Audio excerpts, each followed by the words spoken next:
Welcome friends. आज हम बात करेंगे अर्थक्वेक रेजिस्टेंट स्ट्रक्चर के बारे में। मेरी जो प्रेजेंटेशन है that is the useful for BCM 2 building construction material 2 and it's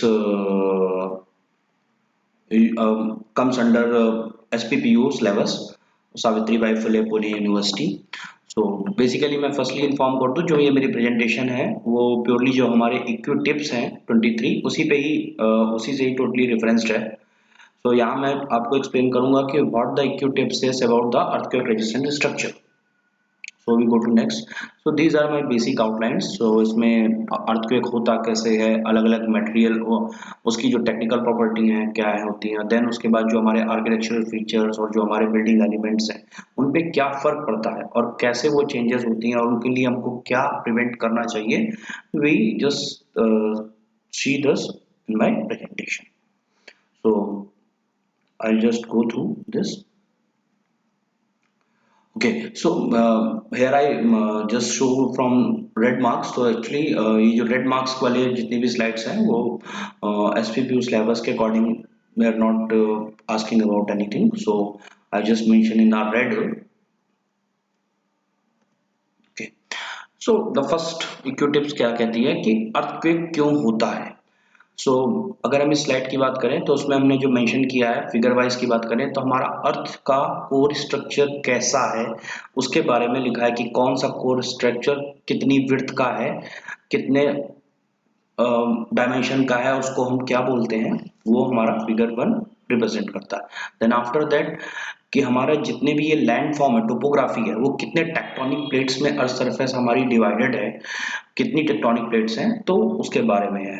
then the third thing कि जब भी कोई टेक्टोनिक प्लेट, दो प्लेट आपस में टकराती हैं तो वो किस तरीके से रिएक्ट करती है, कोई ऊपर जाता है, कोई डाइवर्जन फेसेस में आता है, तो वो जो ये इंटरप्लेट जो बाउंड्रीज हमारी जो टकराती हैं टेक्टोनिक प्लेट्स की, तो वो किस तरीके से रिएक्ट करती हैं वो इस फिगर में मेंशन है। The same thing is there are some interesting facts I have mention in here. तो यहाँ पे लिखा है कि इक्यू टिप्स 1 में कि जो 2001 में जो भुज में इंडिया में भूकंप आया था वो 400 गुना ज्यादा रिलीज किया था एनर्जी, जो कि हमारा हिरोशिमा पे एटम बम गिरा था। So we can just imagine कि कितना अर्थक्वेक डिटेल्ड टॉपिक है और कितना अर्थक्वेक मैटर करता है हमारी लाइफ में। Okay, before this, okay, before this I will just tell you two thing कि जो हमारे अर्थक्वेक होते हैं वो बेसिकली दो टाइप के होते हैं। एक होता है इंटरप्लेट और एक होता है इंट्राप्लेट। तो इंटरप्लेट और इंट्राप्लेट बेसिकली क्या होता है कि जब दो टेक्टोनिक प्लेट आपस में टकराती हैं तो उस बाउंड्री पॉइंट पे जब हमारा जो अर्थक्वेक जनरेट होता है that is called the interplate earthquake. तो जो इसका एग्जांपल है वो बेसिकली असम इंडिया का है 1897 का। देन इसके बाद इंट्राप्लेट जो बेसिकली होता है अर्थक्वेक टाइप में वो क्या होता है, जब किसी एक टेक्टोनिक प्लेट के सेंटर या किसी एक पॉइंट पे जो हमारा अर्थक्वेक जनरेट होता है दैट इज कॉल्ड द इंट्राप्लेट, जो कि हमारा लातूर महाराष्ट्र का एग्जांपल है इसको लेकर। ओके, देन अनदर थिंग कि how the ground shakes, ground हिलता कैसे है, किस रीजन के कारण हिलता है। द फर्स्ट थिंग, जो भी हमारा अर्थ का कोर स्ट्रक्चर है उसके यहाँ पे जब मेंटल में कुछ दे हैव सम चेंजेस होते हैं कुछ रीजन से, तो there are some waves generated. तो वो वेव बेसिकली दो टाइप्स की होती है, एक होता है बॉडी वेव और एक होता है सरफेस वेव। तो बॉडी वेव का जो काम होता है वो हमारा अर्थक्वेक का जो सेंटर हमारे कोर में जनरेट हुआ होता है वहां से लेकर के सरफेस तक में आने का जो काम करती है that is called the body wave.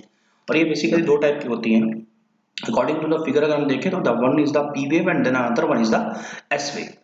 तो पी वेव जो होता है वो सेंटर से पुश एंड पुल जैसा कॉन्सेप्ट, एक्सटेंशन और कंप्रेंशन और टेंशन जैसा जो है वेव्स जनरेट करके हमारा अर्थक्वेक को अपर सरफेस तक ट्रांसफर करता है।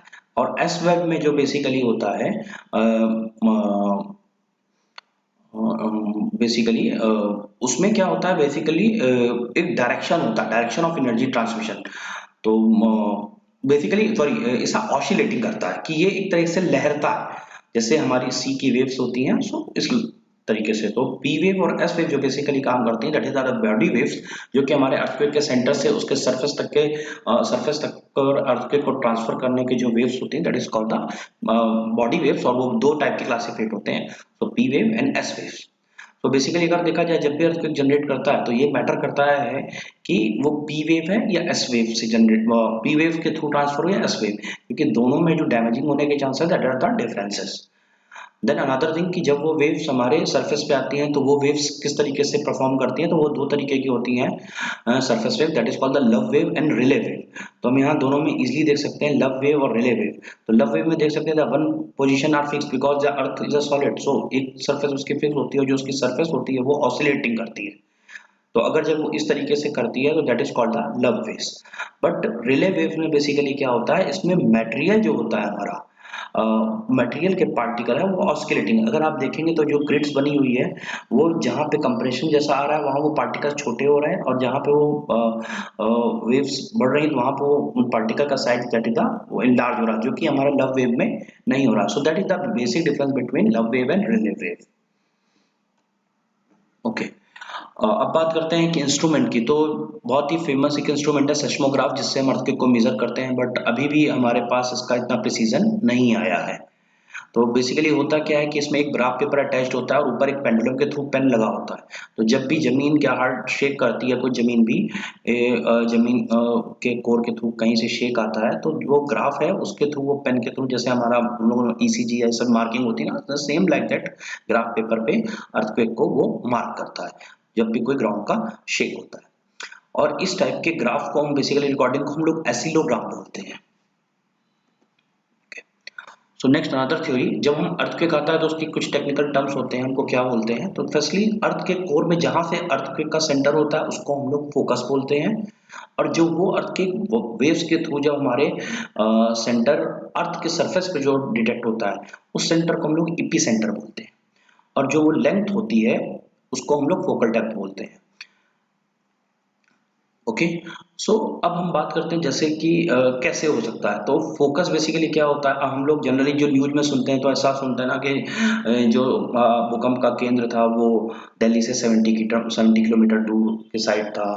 तो जो वो इंफॉर्मेशन देते हैं that is called the EP centre. अब वो इपी सेंटर के नीचे कितनी दूरी पे हमारा फोकस था, they are not showing in the news. So that is also matter. अगर वो फोकस फोकल डेप्थ की लेंथ कम होगी तो ऑब्वियसली है कि अ, अ, कम मैग्नीट्यूड का भी जो अर्थक्वेक है वो ज्यादा नुकसान कर सकता है। अगर फोकल डेप्थ ज्यादा है और फोकस पे अगर वो जो हमारा अर्थक्वेक जनरेट हुआ है, तो अगर वो वैल्यू मैग्नीट्यूड की ज्यादा भी है तो हो सकता है कि may be damage surface wave पे कम आए। तो there are lots of chances, there are lots of research in this section also. अब बात करते हैं जब हम अर्थक्वेक को मेजर करते हैं, हम लोग जनरली कई बार न्यूज में सुनते हैं कि द अर्थक्वेक की जो हमारा मैग्नीट्यूड था वो 6 का स्केल का था, या 6.9 का आया, 6.2 का आया। तो बेसिकली अर्थ को हम दो तरीके से मेजर करते हैं। एक तो होता है क्वालिटेटिव डाटा पे और एक होता है quantitative data. Quantitative data basically mathematical data होता है, और क्वालिटेटिव डेटा जो कि हम एज सर्विंग बेसिस पे करते हैं। तो जब हम क्वांटिटेटिव डेटा पे कोई भी मेजर करते हैं कि मैथमेटिकली कितना भूकंप था, कितना अर्थक्वेक था, क्या था, सो वो जो मैथमेटिकल डेटा होता है जो कि हम मशीन या फिर कैलकुलेशन के थ्रू करते हैं, so that value it's called the magnitude. और इसको हम लोग नंबर्स में हम लोग करते हैं बेसिकली। अब इंटेंसिटी क्या होती है, इंटेंसिटी जो बेसिकली है क्वालिटेटिव डाटा। तो इंटेंसिटी जो हम लोग डिसाइड करते हैं कि वहाँ के लोगों के पॉपुलेशन का उसका रिएक्ट कैसा था, उनका क्या एक्सपीरियंस था, वहाँ के एनिमल्स का क्या रिएक्शन था, कि जो लोग अंदर वो कैसा रिएक्ट कर रहे थे एट टाइम ऑफ ये। एंड देन इसके अलावा वहाँ की सॉइल की टेस्टिंग को लेकर के, and then lots of thing like building का वहाँ पे जो स्केल में कोई अर्थक्वेक आया तो उस बिल्डिंग का परफॉर्मेंस कैसा था, उनके स्ट्रक्चर कितने डैमेजेस हुए। तो इन सब डेटा के बेसिस पे हम जो एक जोन वाइज डिसाइड करते हैं that is called the intensity. So हम इसको इस तरीके से भी याद रख सकते हैं, quantitative is equal to magnitude and qualitative is equal to intensity. So another active tips, तो इसमें हमारा बेसिकली मेंशन है देयर आर कुछ हमारे एक्चुअली रिलेवेंट टू हिस्ट्री, तो इस मैप के थ्रू बताया गया कि जहाँ जहाँ पॉइंट्स आया है तो वहाँ कितने कितने का अर्थक्वेक आज तक आया है, और वो लोकेशन इंडिया में कहाँ मार्क की गई है, like epicentre. Then there are some listed कि कितने मैग्नीट्यूड का और कितने इंटेंसिटी लेवल का हमारा अर्थक्वेक आज तक इंडिया में, इंडिया के कॉन्टेक्स्ट में कहाँ है। देन इसके बाद यहाँ पे 3 फिगर है। फिगर 1 जो कि हमारा इंडिया की टेक्टोनिक प्लेट्स को दिखाता है कि कौन कौन सी टेक्टोनिक प्लेट हमारी आज तक इंडिया से जुड़ी है। देन जो फिगर 3 एंड 4 है, तो 3 जो बेसिकली है वो 1970 में साइंटिस्टों ने जनरेट किया था कि हमारे कौन से एरियाज किस जोन में आते हैं अर्थक्वेक के रिस्क के हिसाब से। Then after that figure 4 is the updated list of the earthquake zone map, seismic zone map, sorry. अब सेस्मिक इफेक्ट जो स्ट्रक्चर्स पे क्या होता है, तो बेसिकली अगर हम इन फिगर्स के थ्रू समझ सकते हैं कि हमारी जो वॉल स्ट्रक्चर्स होते हैं वो अटैच होते हैं हमारे फुट फाउंडेशन से। ओके, सो बेसिकली होता क्या है, जब हमारा अर्थ का जो सॉइल है वो किसी एक डायरेक्शन में जब मूवमेंट करता है तो फाउंडेशन भी जो है वो उसके एक साथ मूवमेंट करती है। अब फाउंडेशन एंड वॉल दोनों एक साथ अटैच होते हैं, बट दे आर हैवी, तो कुछ ना कुछ ग्रेविटी को भी फॉलो कर रहे होते हैं। तो होता क्या है कि जो वॉल्स कुछ साइडेड की क्या होती हैं, दे आर डिस्प्लेसमेंट, वो उस डायरेक्शन के अगर अर्थक्वेक हमारा इस फिगर के हिसाब से देख सकते हैं कि अर्थक्वेक अगर हमारा एक इस डायरेक्शन की ओर आ रहा है तो हमारे जो ग्रेविटी के अकॉर्डिंग जो हमारी वॉल है वो उस डायरेक्शन में प्रॉपरली मूवमेंट नहीं कर पाती, जिसके कारण हमारे जो स्ट्रक्चर्स हैं वो हमारे फेल्योर्स होते हैं। That is the main reason. तो हम यहाँ देख सकते हैं कि कैसे बिल्डिंग्स जो हमारी ये कोलैप्स हुई है in earthquake. This simple with the figure कि जब सेस्मिक फोर्स हमारा इस साइड है एंड द जो हमारा इनर्शिया फोर्स है वो जस्ट उसके अपोजिट साइड है, जिसके कारण हमारी जो बिल्डिंग्स हैं वो कोलैप्स होती हैं सेस्मिक, इस इफेक्ट को हम लोग सेस्मिक इफेक्ट कहते हैं। देन अब बात करते हैं कि हमारे आर्किटेक्चरल फीचर्स के अकॉर्डिंग बिल्डिंग के कारण क्यों ब्रेक होती हैं, क्या रीजंस है। तो अगर हम फिगर 1 की देखें तो उन्होंने दिखाया है कि अगर जो हमारी बिल्डिंग का प्रपोर्शन है, दैट इज द मैटर, कि हम कोई भी बिल्डिंग एकदम टू टॉल या एकदम लंबाई वाइज या एकदम पूरी फ्लैट जमीन पे बिछाते हैं तो these are not the good for the ours according to the our seismic design, so they have the mention it. इसके अलावा नेक्स्ट में उन्होंने शो किया कि किस टाइप की बिल्डिंग हमारी बेटर रहती है। तो these are the A section, तो इसका simple and good plan, but these are the more but मतलब जितने भी हमारे कॉर्नर्स एंड कर्व्स जितने होंगे that are the poor section.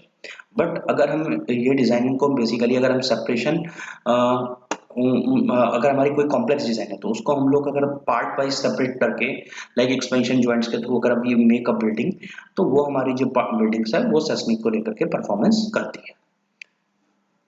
This is the this comes under horizontal layouting of building. हम बात कर रहे हैं यहाँ पे हॉरिजॉन्टल लेआउट, अगर हमारी बिल्डिंग का लाइक एल शेप है या प्लस शेप में, तो अगर हम उसको ब्रेक करके करते हैं उस बिल्डिंग में वर्टिकल वो एक जॉइंट दे करके एक्सपेंशन जॉइंट, तो देन इट्स गुड। अब अगर हम बात करें वर्टिकल लेआउट की तो जितने भी हमारे इस टाइप के स्ट्रक्चर हैं they are not performing in very well performing in the earthquake. अब हम जैसे इसमें समझ सकते हैं कि जब हमारा इसमें सेस्मिक फोर्स लगेगा तो जो इनर्शिया फोर्स है उसके कारण ये जितने भी हमारे नीचे के कॉलम इन पे लोड होगा तो they are the breakage. Same thing कि जितने भी हमारी टॉल स्टोरी होती हैं उनमें भी यहाँ पे ये जो हम डबल हाइटेड स्पेस देते हैं वही सेम डबल हाइट पे जो ये हमारे कॉलम्स होते हैं सेम प्रॉब्लम इनमें भी आएगी। सेम हमारा स्लोपी ग्राउंड पे होता है कि जब भी सॉइल पे मूवमेंट होगा तो देन जो जितने भी हमारे लॉन्ग पीसेस के ये कॉलम है इन सब में हमारा इनर्शिया फोर्सेस के कारण they have some breakage and because some defects. Even जब हम वर्टिकल की बात करते हैं तो जो हमारा ये लॉन्ग पोर्शन हम लोग कैंटिलीवर पोर्शन हम लोग आगे निकालते हैं नीचे स्टील फ्लोर के, that is also not for good for seismic design. Then same thing कि हम किसी भी वॉल के एक फोर्सेस पे RCC wall reinforce concrete wall यहाँ पे डिजाइन कर रहे हैं बट वो वॉल नीचे फाउंडेशन में कंटिन्यू नहीं हो रही, जस्ट वो जो हमारी वो पूरी वॉल है वो रेस्ट कर रही है इसकी बीम और जो ये 3 कॉलम में, तो ये इट्स आल्सो हमारी poor not performing in a case of seismic. And जो थर्ड होता है that is the adjacency of building. अगर हमारी कई सारी टॉल स्ट्रक्चर जितने भी हमारे या फिर लो केसेस में अगर बिल्डिंग के स्ट्रक्चर पास पास में, द रीजन दैट जब बिल्डिंग शेक करेगी तो वो ऑब्वियसली है कि इसके टिप पॉइंट या जितने भी होंगे वो एक दूसरे में आपस में टकरा सकते हैं, जिसके कारण और ब्रेकेजेस बढ़ सकते हैं। ओके, अब बिल्डिंग हमारी अर्थक्वेक में ट्विस्ट कैसे करती है उसके पीछे रीजन जानते हैं। अगर हम बिल्डिंग की बात करें और अगर वो फ्लैट ग्राउंड पे है तो वो ट्विस्ट कैसे करती है जनरली अगर देखा जाए तो। अगर बिल्डिंग पे जब हम झूले पे एक झूले का एग्जांपल ले रहे हैं तो जब उस झूले पे लोड लगता है और हम जब एक तरफ मूवमेंट से आगे की तरफ आते हैं तो वो अपने आप बाय डिफॉल्ट हमको पीछे की तरफ ले जाता है झूले, जो झूले का एक स्विंग का एक जो मूवमेंट होता है। तो सेम थिंग फिलारियो सिंगल स्टोरी और ट्रिपल स्टोरी में यही कॉन्सेप्ट होता है। अब इसमें होता क्या है बेसिकली, अगर हम झूले पे किसी एक साइड पे अगर हम किनारे होके बैठे हैं तो वो जो झूला है हमारा स्विंग है वो प्योरली ट्विस्टेड, वो सीधा पीछे जाने के बजाय वो ट्विस्टेड हो जाता है, जिसके कारण हमारी जो बिल्डिंग्स हैं वो एक तरफ की ओर टर्न करके देन दे डिमोलिश और दे विल ब्रेक।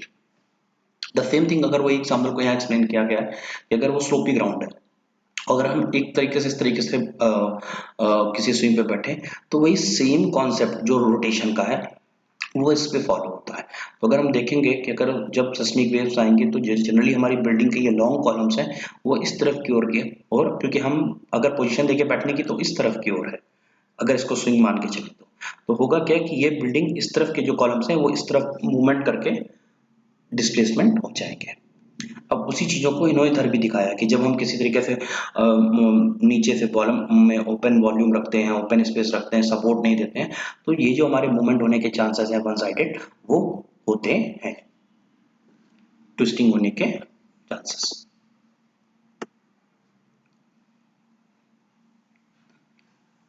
देन अब बात करते हैं सिस्मिक डिजाइन फिलॉसफी। तो इसमें बेसिकली हमारा तीन तरीके के दिखाया गया कि अर्थक्वेक में अगर हमारा माइनर शेकिंग होता है, मॉडरेट शेकिंग और स्ट्रॉन्ग, मतलब तीन केसेस के जो हमारे क्राइटेरिया हैं। तो अगर हमारा माइनर शेकिंग है तो ऑब्वियसली है कि हमको थोड़ा बहुत ही रिक्वायरमेंट होता है अपने मॉडिफिकेशन मेंटेनेंस का।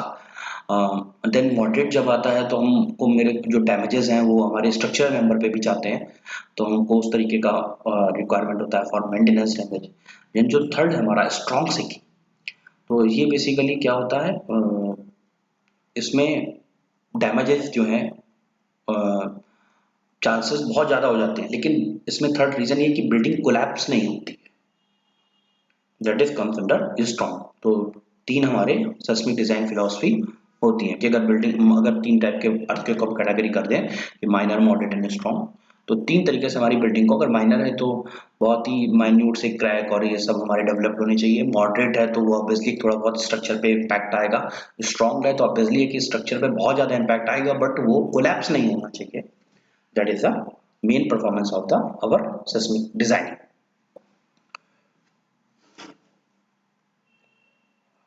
ओके, अब यहाँ पे विजुअली हम देख सकते हैं कि इस कॉलम में वर्टिकली क्रैक पड़ा है और द रीजन इसका है केवल वर्टिकल लोड जो है हमारा वो काफी इसके ऊपर एक्सेस था, that is the main reason.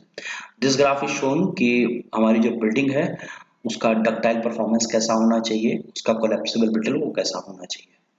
जैसे ब्रिटल्स मीन्स कि किसी भी रेनफोर्स कंक्रीट कॉलम में बेसिकली क्या होता है कि कंक्रीट जो होता है वो रेनफोर्समेंट बार को पकड़ के रखता है, but in the case of this कि ऊपर से लोड पड़ा एंड देन हमारा सिस्मिक में जो पोजीशन हिलती है उसके कारण क्या होता है जो आरसीसी बार है वो कंक्रीट को छोड़ देता है, so that is called the brittle structure, ductile structure.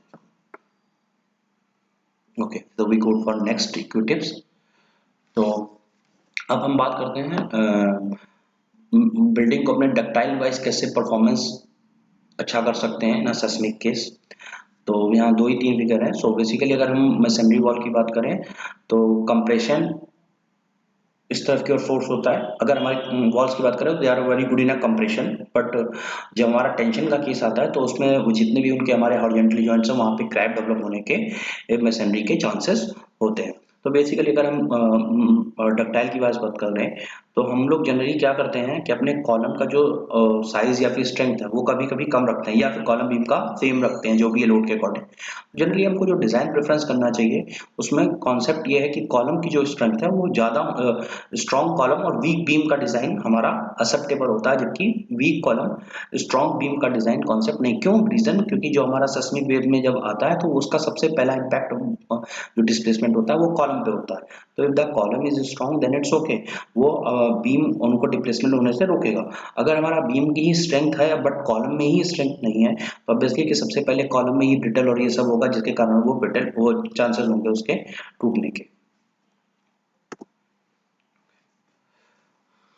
This topic is shown कि हमारी बिल्डिंग को कितना फ्लेक्सिबल होना चाहिए। तो there is just a example, it's not a reality कि हाँ बिल्डिंग को जस्ट एक दो पॉइंट से ट्रैक्टर के थ्रू बांध के देन छोड़े then it comes into real position. That is not the way, और दैट इज नॉट द मतलब राइट कि हाँ ऐसा नहीं पॉसिबल है। बट हाँ कि हमारी जो बिल्डिंग है वो एक तरीके से फ्लेक्सिबल होनी चाहिए कि अगर उसमें नीचे कोई सेस्मिक मूवमेंट हो रहा है तो वो प्रॉपरली वो फिर से उसी सेम पोजीशन में बैक आ जाए। देन दिस कि इसमें बेसिकली जो हमारा अर्थक्वेक का जब आता है तो वो कितने सेकंड तक हमको इसमें फील होना चाहिए वो चीज़ यहाँ पे मेंशन की गई कि अगर सिंगल स्टोरी बिल्डिंग है तो वो 0.05 सेकंड तक इसमें फील होता है। देन अगर जितनी सारी बिल्डिंग है एग्जैक्टली इसमें क्लियर नहीं हो रहा but you can download your key tips through the internet sources. तो वहाँ पे ये सब मेंशन है कि जितने भी हमारे अब जैसे आरसीसी स्ट्रक्चर है तो ये स्ट्रक्चर के लिए हमारा 2 सेकंड का टाइम उसमें होता है कि अर्थक्वेक वो जो है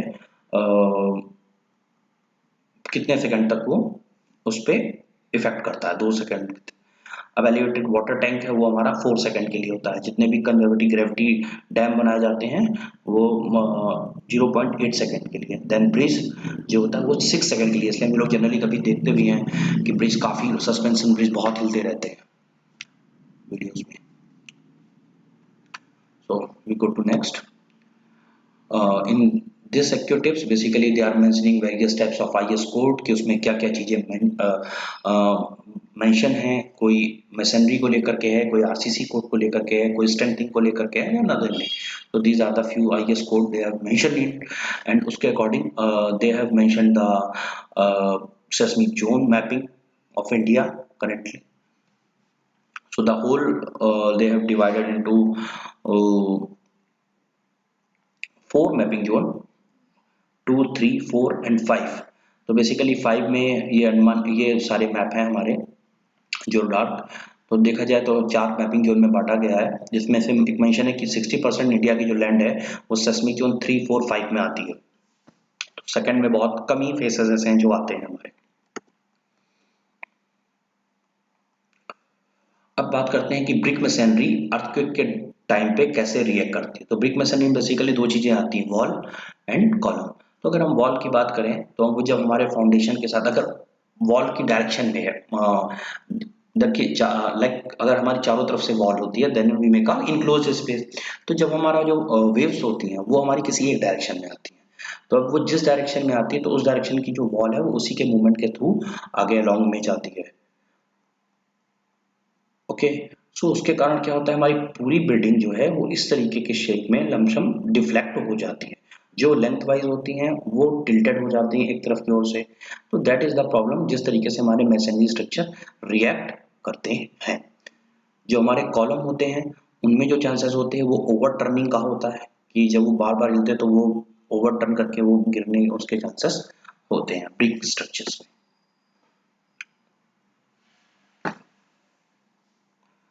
सो the next equative, why should masonry building have simple structure configuration. तो उसमें हम बेसिकली क्या क्या चेंजेस कर सकते हैं। तो फर्स्टली हमको ये करना चाहिए कि जो हमारी इनक्लोज स्पेसेस है तो उनके जितने भी एक कॉर्नर की मशीनरी है इनको थोड़ा स्ट्रॉन्ग करना चाहिए। देन सेकंड थिंग कि जितने भी हमारी मशीनरी स्ट्रक्चर में ओपनिंग आती है उन ओपनिंग के ऊपर हमको ये पूरा बैंड प्रोवाइड करना चाहिए, that is the lintel band से। देन थर्ड कि जितने भी हमारे स्टेयरकेस और इस टाइप के एलिमेंट हैं इनको हमें फिक्स नहीं रखना चाहिए। लाइक जो हमारा ये स्टेयरकेस का वेल स्पेस है तो इसको इस तरीके से गैप वाइज जब हम कंस्ट्रक्शन करें तो इस तरीके से बनाएं कि वो इस पार्ट का पूरा पूरा जॉइंट ना हो, ताकि जब मूवमेंट हो तो there have some movement individually. तो इस तरीके से हमको समथिंग कंस्ट्रक्शन करना चाहिए एक गैप दे करके।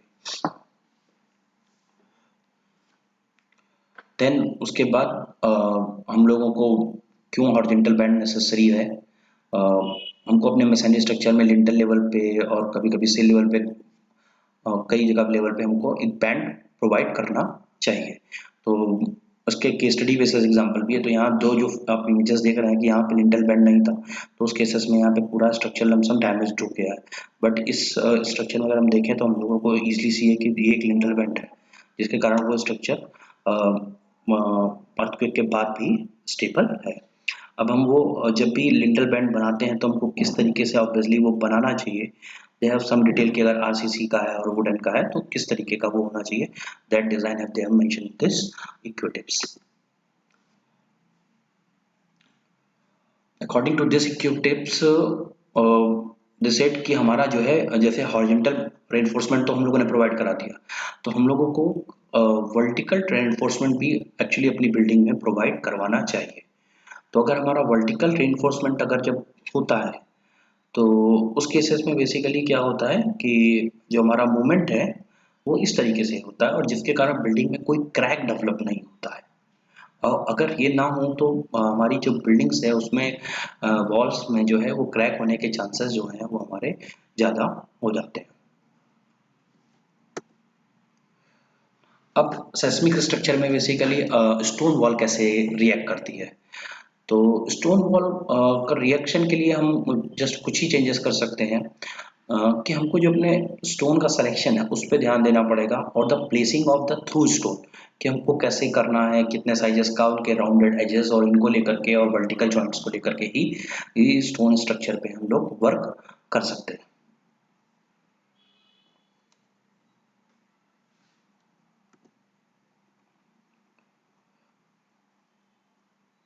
द सेम थिंग कि हम लोगों ने मैसनरी स्ट्रक्चर में पढ़ा, बट अब आरसीसी रेनफोर्स कंक्रीट के जितने भी स्ट्रक्चर्स होते हैं उनमें बिल्डिंग को क्या बोलते हैं, किस तरीके से उन पे रिएक्ट होता है, किस तरीके से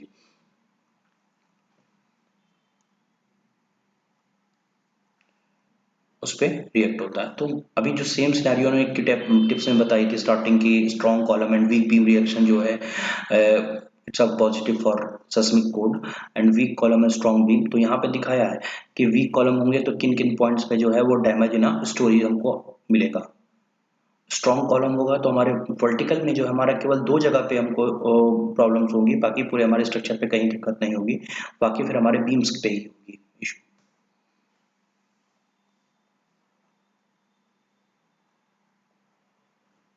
ओके। और अगर हमारा जो आरसीसी स्ट्रक्चर है जब उस पर सस्पेक इम्पैक्ट होता है तो किस तरीके से हमारा मूवमेंट होता है, तो वी कैन सी कि जब हमारा ग्रिड फॉर्मेट में होता है कॉलम बीम, तो जो अंदर का जो हमारा वॉल है वो एक कंपोनेंट होता है द पार्टीशन, तो वो कुछ इस तरीके से रिएक्ट करता है जिसमें हमारा गैप जनरेट होता है।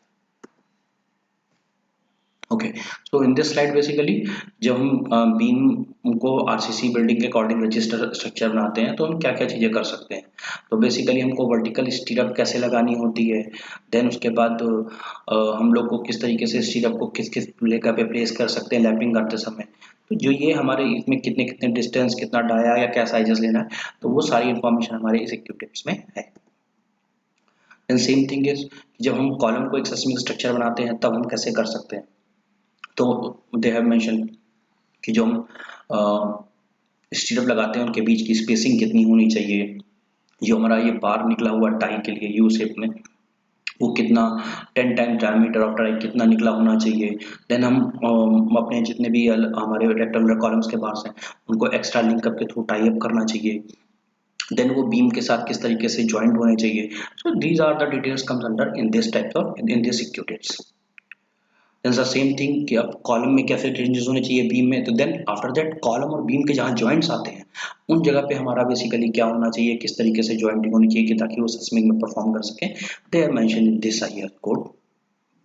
ओके, देन इसके बाद उन्होंने दे हैव टॉक अबाउट कि ओपन ग्राउंड स्टोरी जो बिल्डिंग है वो हमारे अर्थक्वेक में परफॉर्मेंस नहीं करती, तो उसके बारे में तो द सेम थिंग इज कि हम इस एनिमेटेड के थ्रू देख सकते हैं कि जब भी हमारा सेस्मिक का वेव्स आएगा कोई भी, तो जब वो एक डायरेक्शन में होगा तो ड्यू टू इनर्शिया ये जितने भी कॉलम हमारे वो सारे ग्राउंडेड के बेंड हो जाएंगे अगर उनमें कोई सपोर्ट नीचे वॉल नहीं होगी तो।